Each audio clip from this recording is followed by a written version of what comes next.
राधे राधे। हमारे YouTube channel में आप सभी लोगों का स्वागत है।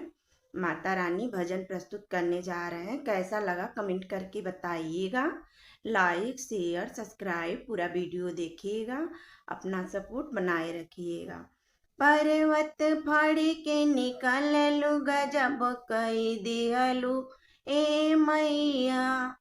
पर्वत फाड़ के निकललू गजब कई दिहलू ए मैया। मैया दुआरे एक लंगड़ा पुकारे।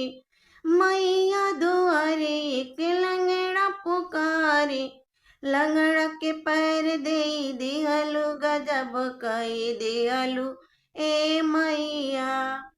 पर्वत फाड़ के निकललू गजब कई दिहलू ए मैया। मैया दुआरे के बाजिन पुकारे। मैया दुआरे के बाजिन पुकारे। बाजिन के पुत्र दे दिहलू गजब कई दिहलू ए मैया। पर्वत फाड़ के निकललू गजब कई दिहलू ए मैया। मैया दुआरे एक कोड़ी पुकारे। मैया दुआरे एक कोड़ी पुकारे। कोड़ी के काया दे दिहलू गजब कई दिहलू ए मैया।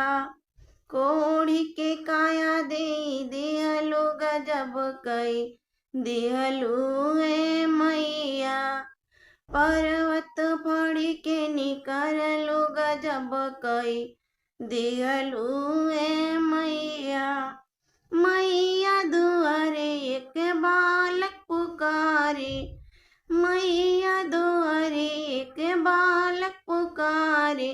बालक के विद्या दे दिहलू गजब कई दिहलू ए मैया। बालक के विद्या दे दिहलू गजब कई दिहलू ए मैया। पर्वत फाड़ के निकललू गजब कई दिहलू ए मैया।